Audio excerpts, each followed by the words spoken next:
Summa inna rabbaka lilladzina hajaru mim ba'di ma futinu summa jahadu wasobaru inna rabbaka mim ba'diha laghafurur rahim. Sesungguhnya Tuhanmu adalah pelindung bagi orang-orang yang berhijrah sesudah mereka menderita kesulitan. Hadirin, kita ini baru bisa berhijrah biasanya kalau sudah menderita berbagai kesulitan. Betul nggak? Jadi kesulitan itu sebetulnya yang menyebabkan seseorang itu berhijrah. Makanya jangan menghindar ketika menemukan kesulitan. Karena siapa tahu kesulitan itu menjadi kendaraan awal untuk mengantarkan kita pada perubahan. Betul? Makanya Allah mengatakan, sesungguhnya Tuhanmu pelindung bagi orang-orang yang berhijrah sesudah mereka menderita kesulitan. Tidak ada hijrah kalau tidak ada kesulitan. Sama, Nabi Muhammad juga hijrah dari Mekah ke Madinah karena di Mekah menemukan kebuntuan, menemukan kesulitan.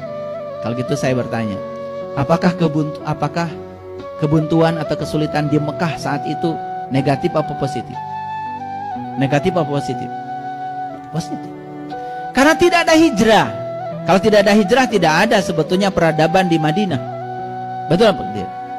Justru kesulitan di kota Mekah itu adalah jalan supaya hijrah terjadi.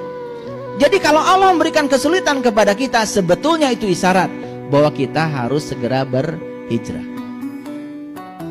Nah, kemudian di ayat selanjutnya di ayat selanjutnya apa? Wahajaru mimba dima futinu summa jahadu wasobaru. Yang penting dua kata Allah. Satu, tetap bersungguh-sungguh jihad. Yang kedua, sabar. Sesungguhnya Tuhanmu sesudah itu benar-benar Maha Pengampun lagi Maha Penyayang. Ini dasar-dasar ayatnya saya sampaikan dulu ya. Kemudian Quran surat An-Nahl 110 sudah kita. Baik, Bapak Ibu, lihat saya semua. Manusia itu dibeli oleh Allah yang namanya otak. Otak ini buatan Allah. Tetapi pikiran yang ada di otak, yang diinstalkan ke otak, itu bukan buatan Allah. Pikiran itu buatan lingkungan. Perhatikan saya. HP ini hardware namanya. Di HP ini ada yang diinstalkan ke dalam HP itu namanya aplikasi. Nah, aplikasi yang diinstalkan di HP kita bisa beragam. Betul? HP-nya mereknya mungkin saja sama. Tapi karena tujuan kita berbeda mau menggunakan HP ini, bisa jadi yang diinstalkan di sini aplikasinya berbeda sesuai dengan kebutuhan si pemilik HP-nya. Setuju? Oke. Kita diberi otak yang sama nih oleh Allah. Tetapi ya yang diinstalkan di otak kita ya itu bukan oleh Allah, tapi oleh lingkungan kita bisa jadi berbeda. Dan itu yang menyebabkan kita berbeda. Jadi sebetulnya pikiran itu bukan buatan Allah, pikiran itu buatan lingkungan. Makanya hati-hati ketika kita menginstalkan program ke pikiran anak kita.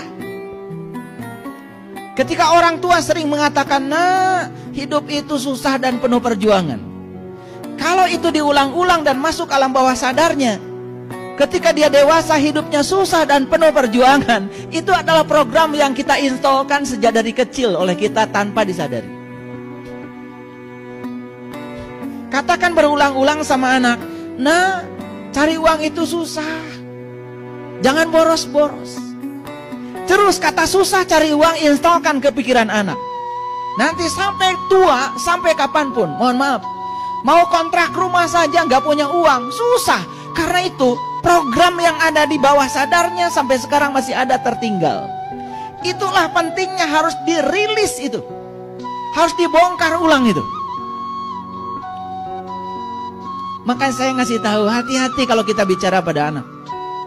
Jadi kalau anak bilang, "Pak, mobil itu bagus." Yes, nanti kamu bisa beli. Kenapa tidak dikatakan begitu saja? Daripada, uang dari mana? Kamu tahu sendiri kan, buat makan aja kita susah. Akibat Tuhan yang tanpa batas itu dibatasi oleh pikiran yang diinstalkan di otak anak kita. Ini yang berbahaya.